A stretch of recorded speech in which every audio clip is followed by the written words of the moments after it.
That summer, the forests of the Rocky Mountains rang with the sound of life.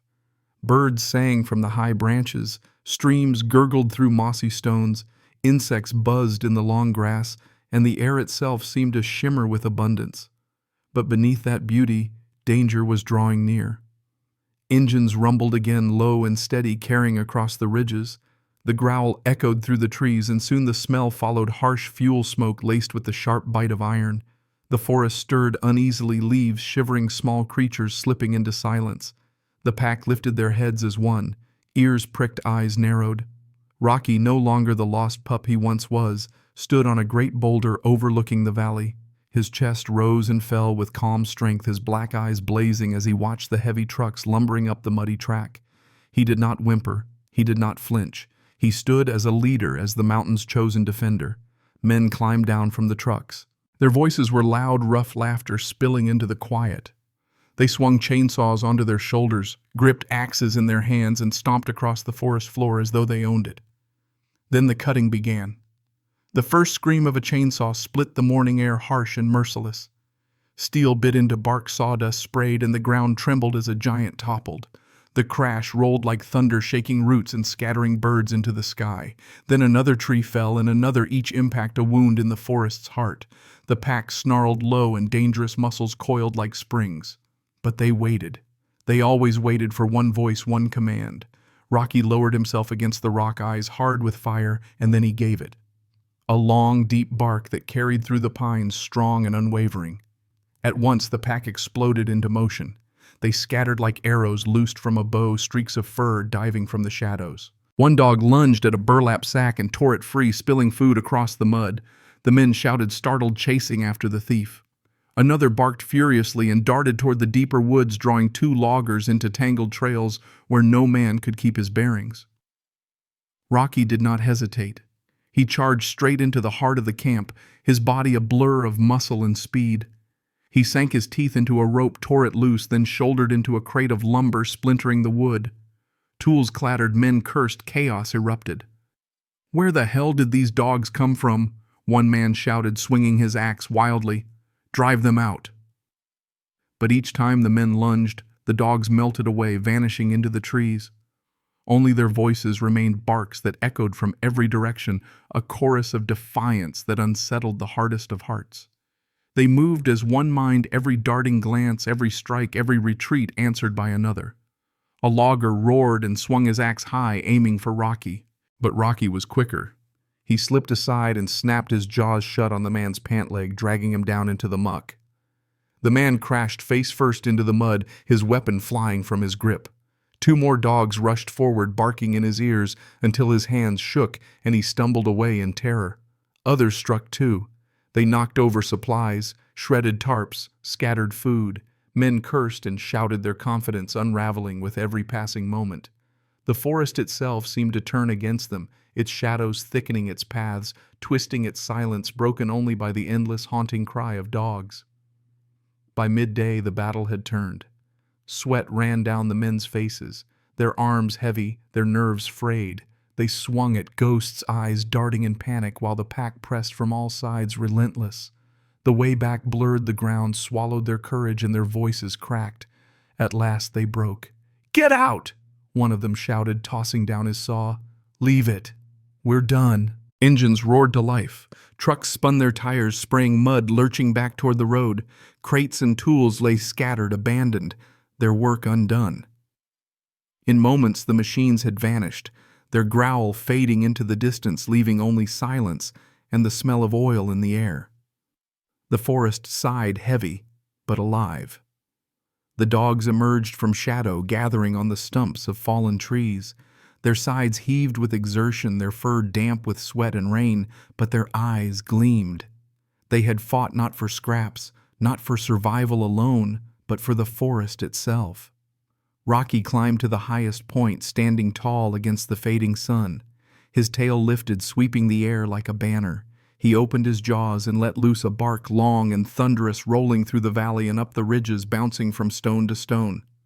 It was no longer the frightened cry of a pup abandoned in the mist. It was the roar of a commander, the voice of a protector, a vow carried on the wind. The pack raised their voices with his. The forest echoed with their chorus, a song of triumph, of warning, of belonging. And when the echoes faded, when silence returned, something deeper lingered, a promise carved into the very bones of the mountains. From that day forward, the dogs of the forest knew they were not strays without direction. They had a leader, a guide, a spirit strong enough to carry them through storms and hunger. His name was Rocky, and they followed him not with fear, but with faith. And among men whispers began, stories told in half-light and nervous voices, tales of wild dogs in the Rockies' packs that moved like ghosts, that shattered work camps and drove hardened loggers into retreat. Stories of a black-eyed leader, fierce and unyielding, whose voice rolled like thunder. His name, too, carried Rocky. Autumn came early, and the forest still carried the scars of fallen giants. The loggers returned with trucks, rifles, and steel traps, but every time they entered the woods, Rocky and his pack struck like shadows. In the storm and darkness, tents were torn, traps, destroyed supplies scattered. Fear drove the men back down the road. Again and again they tried to return. But each time the wild rose up against them, the echo of barks, the flash of teeth, the presence of something they could never tame. Soon the stories spread, a ghostly pack in the Rockies, led by a black-eyed dog whose voice rolled like thunder. At last no one dared set foot in the forest again. The mountains stood free, and one name carried through the valleys, Rocky. Years folded over the Rocky Mountains like quiet snow, soft and steady, leaving thin lines of time across the faces of those who lived beneath the trees. The forest healed and changed. Saplings rose where stumps had stood. Rivers widened and carved new edges. Meadows moved with the seasons, green in summer, silver and winter gold in autumn. The pack learned the turns of the year and followed them, a living thread woven through the hills. Rocky grew into his strength without fanfare. He did not wake one day and find himself a leader.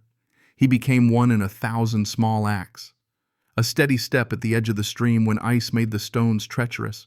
A pause at the head of the trail when wind shifted and brought the iron scent of men. A quiet turn of his shoulder that slowed the youngest down and kept them from running blind.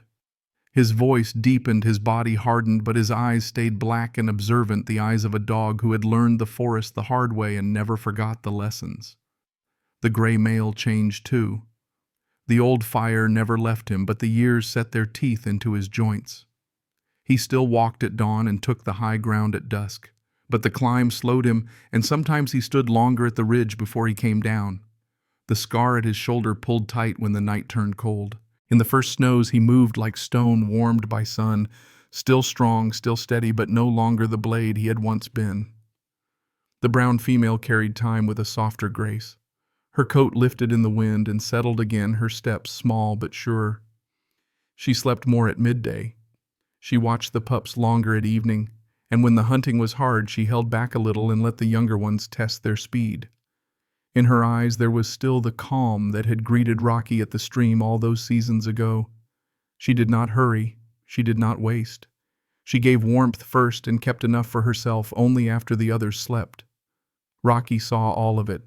He watched the gray male pause at the top of a ridge and breathe deep and steady. He saw the brown female turn away from a chase and stand with a pup beneath the shadows, teaching patience with silence. He carried their habits forward. He learned to split the pack before a storm, sending half to shelter, half to hunt, so no one came home empty. He learned the old trees by the feel of their bark and led the young ones there when lightning cracked the sky. He learned that a leader eats last and sleeps light. Winters came and went. One year the snows hung heavy for weeks, bending branches until they snapped like old bones. Rocky led the band along a narrow fold of land where wind cut the drifts down and the sun worked the crust. The gray male slipped only once on a slab of ice, and Rocky was there, a shoulder under the old dog's chest, not lifting him, only holding him steady until his feet found purchase. The brown female followed, pressing her body along the gray male's flank, sharing her warmth with each long breath. They reached the shelter of a fallen spruce, a cathedral of tangled roots and hush, and the pack slept in shifts. Within that shelter, Rocky lay close to the old pair, their breath in his fur, their hearts slow and regular, a drum he trusted more than any other sound on earth. Spring returned with excess, a rush of water and grass, a flood of scent. Pups from strays who had found the pack grew into long-legged yearlings, swift and clumsy, good-natured and hungry. Rocky trained them the way he had been trained, with patience when he could and severity when he must. The gray male corrected with one look. The brown female corrected with one touch. Between them, the wildness of youth learned how to move in company. There were victories clean and satisfying. A mule deer brought down as night fell, the meat divided with care. A raid on a hunter's cooler that took nothing but strips of dried fish and left the trap line intact. A thunderstorm that the pack outweighted by pressing under a cedar tilt dry in the middle, while rain hammered the skin of the forest. Each time Rocky felt the old pride return, not the sharp pride of conquest, but the deep pride of a task done right and a family fed. And there were hard days too, a season of fire that burned a slope to ash. Smoke rolled through the river valley and set lungs to coughing. Rocky drove the band to a rocky finger of land where flame could not cross. The gray male stood at the point and watched, and the brown female went up and down the line, touching noses, easing panic. When the wind turned and the fire fell back, the pack went forward again, black soot on their paws, ash in their coats alive, because they had held fast together. The hardest change came slowly and without drama. The gray male began to leave a little earlier at night, so that the climb to the ridge took less out of him. He stopped deadlifting a log to roll it for grubs, preferring to brace it and let a younger dog shove. He still marked the far stones at the stream, but he no longer jumped from the high bank to the low. He walked around through shallow water and came up the easy side. Rocky said nothing. He only matched the pace and took the sharper ground on his own feet. The brown female lost weight in late summer and never quite gained it back. She ate, but not much. She gave meat to a yearling who had lost an ear to a snare and needed strength to heal. She gave the saved marrow bone to a timid pup who could not seem to keep up. At night she slept deeper and longer, her breath thinning at the edges of the cold. Rocky pressed close. The old rhythm returned, not of fear now, but of keeping time with a heart that had steadied him when he had not known his name. One evening, after a clean hunt and a quick drink, the gray male and the brown female lay side by side on a flat of warm stone. The sun slid behind the peaks and left a ribbon of orange above the black saw teeth of fur. The pack drifted down to the den. Rocky stayed. The wind came down the slope with a touch of snow in it, even though the valley was green. The gray male lifted his head and looked at Rocky. The look was the same as it had been 100 times at 100 ridges. Hold the line. Watch the wind. Trust the ground. Then he set his head down. The night passed easily, one of those mountain nights where the stars feel close enough to lick. In the quiet hour before dawn, the gray male stopped breathing. No stumble, no sound. The body that had once been sharp as cut stone was now only weight and memory laid down on the earth that had made it. The brown female lifted her head, touched the old dog's cheek, and set her nose to his neck. She stayed that way until the first light reached their stone. Rocky did not howl, not then. He stood beside the body and stood very still. He let the young ones come and nose the gray male, let them feel the truth in the stillness. Let them learn that even the hardest rock falls quiet in time. When the sun cleared the trees, he led the pack to a stand of high pines where the roots knot deep. They laid the gray male in a cradle of needles. The brown female pressed her head to his chest and closed her eyes. Rocky set his paw on the old dog's shoulder. Then the earth took a little of him back. The pack moved on because packs move on. They hunted smaller that week. They slept closer. The brown female walked beside Rocky, her flank against his breath low. 2 nights later, the wind changed and brought a taste of early autumn. Rocky felt it and knew. He did not try to make a speech. He did not try to lie to the young ones and say the brown female would stay. He lay with her beneath the roots where the ground kept old warmth.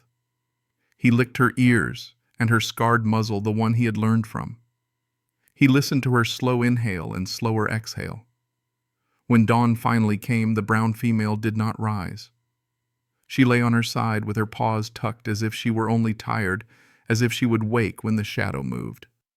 Her eyes were soft and closed. Rocky rested his chin on her shoulder and stayed there a long time. Then he stood. He led the pack once more to the high pines.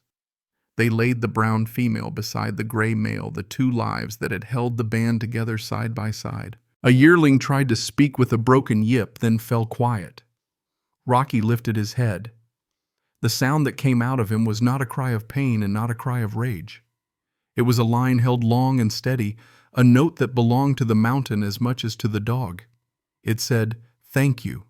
It said, "We remember." It said, "We will keep going." When the note faded, the forest breathed again.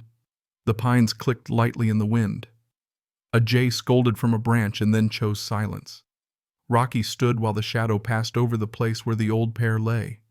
He felt alone in a way he had not felt since the boy's hands released him into the wet grass at the edge of the road. But the loneliness did not break him. It opened a larger room inside him, one where memory could live without drowning the present. That evening the pack ate little and slept early.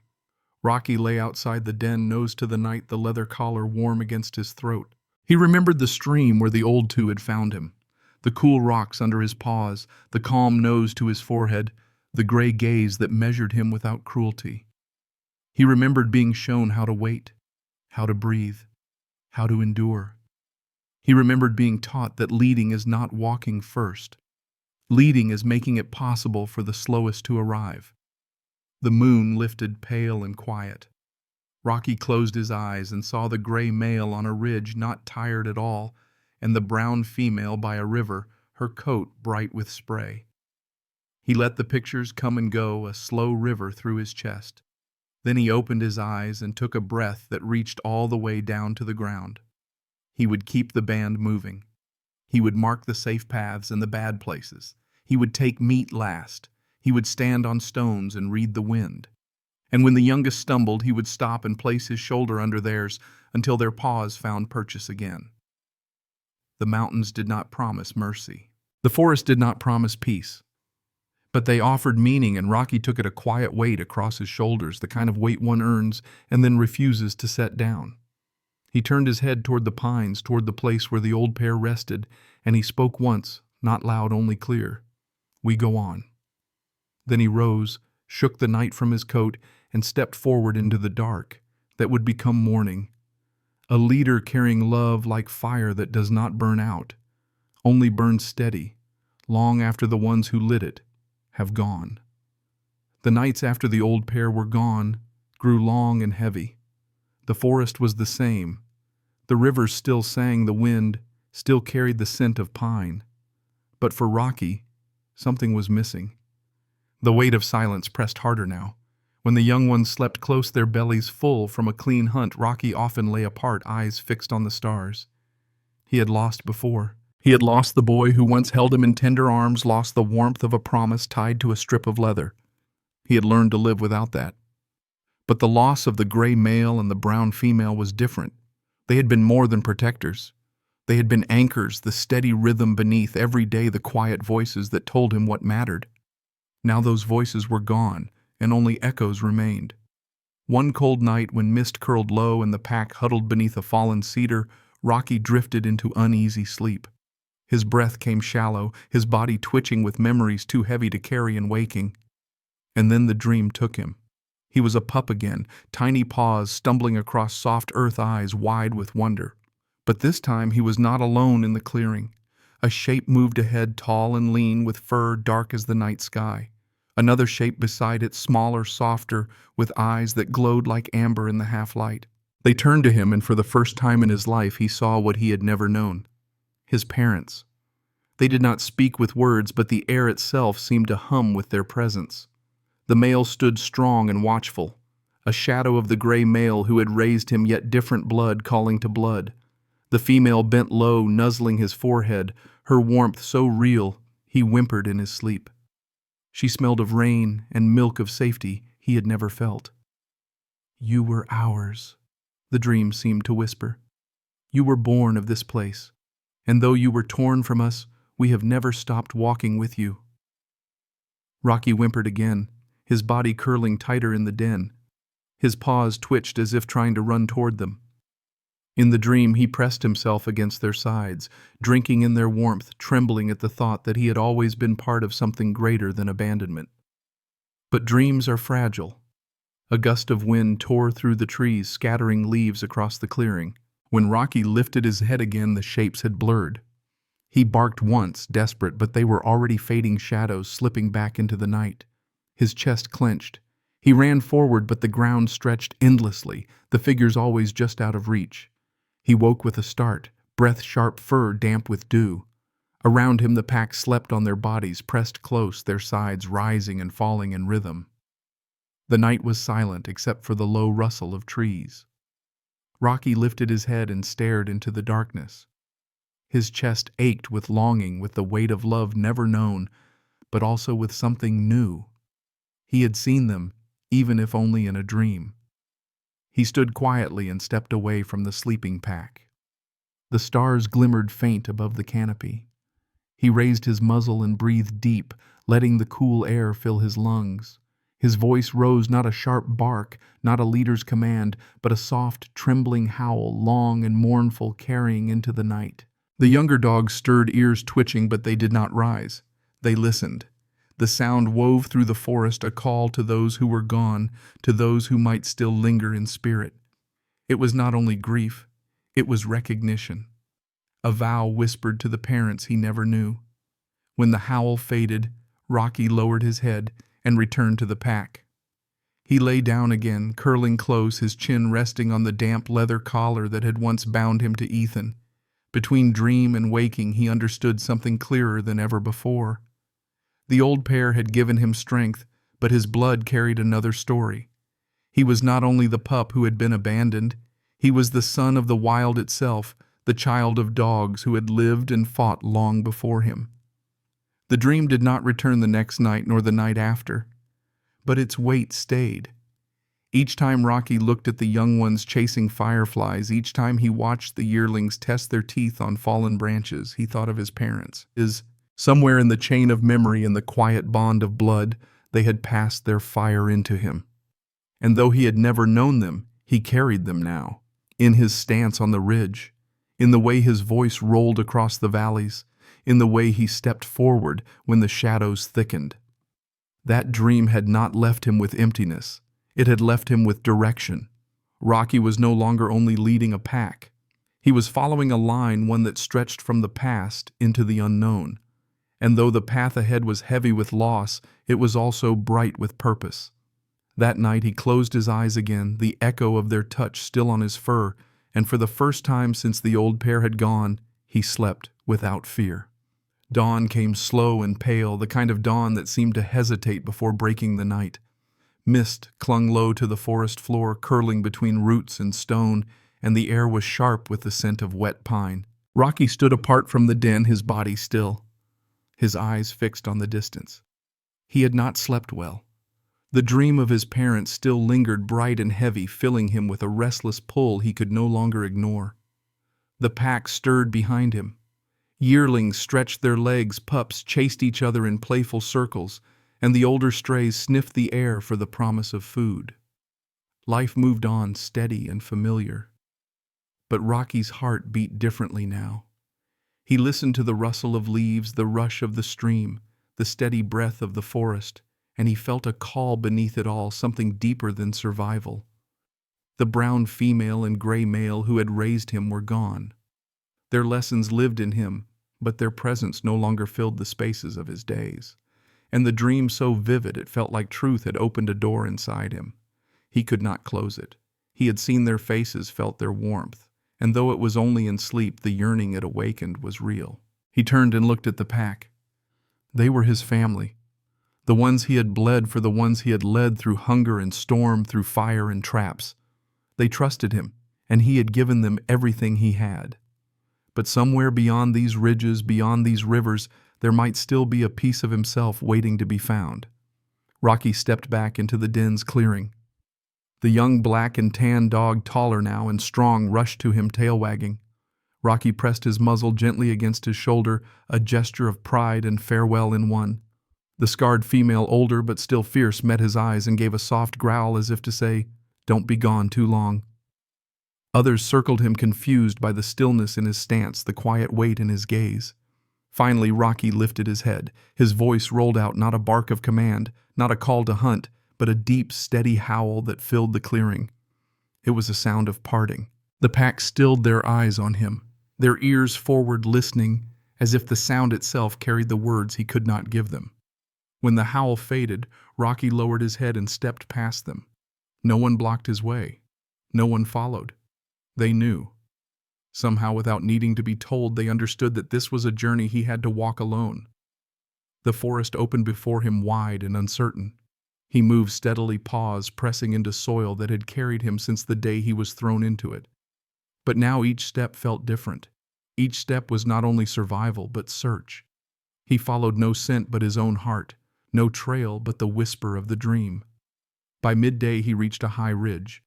From there the world stretched, wide mountains folding into valleys, rivers cutting bright silver lines through green. He stood there for a long time, tail still, chest rising with slow breaths. Somewhere out there, he thought, lay the truth of who he was. The journey was not gentle. Hunger gnawed at him often. Streams gave him water, but not always fish. Rabbits were quick, and his teeth closed on empty air more than fur. Yet he pressed on because each failure reminded him of the gray male's patience. Each stumble reminded him of the brown female's steady touch. Their spirits walked with him, even as he sought the ones who had given him life. Nights were the hardest. Alone, the forest felt larger, the shadows longer. The pack's warmth was gone, replaced by cold soil, and the thin comfort of his leather collar pressed against his throat. At times he closed his eyes and almost turned back the pull of family heavy in his chest.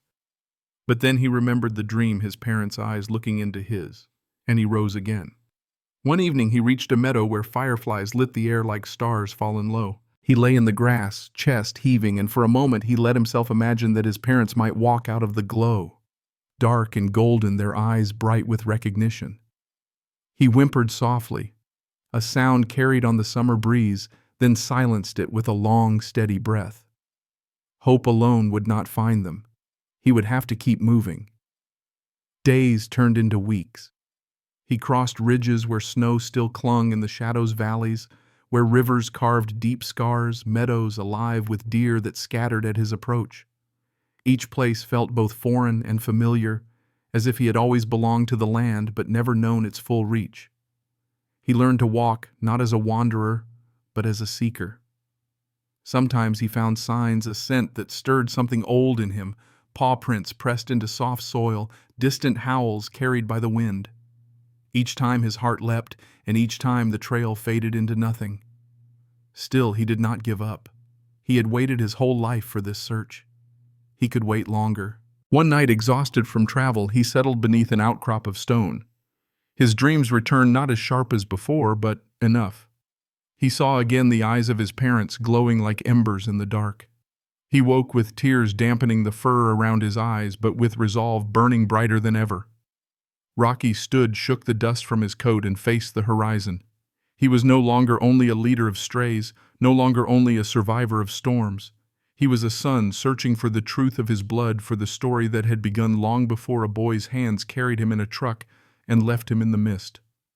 The pack was behind him, the unknown ahead. His paws carried him forward, steady and sure. Whatever he found, he would not stop until he knew. And so a new journey began, not just for food, not just for shelter, but for the missing pieces of his soul. The forest stretched endlessly before him, and Rocky walked into it, a figure both alone and unbroken, chasing the shadow of family through the mountains that had made him.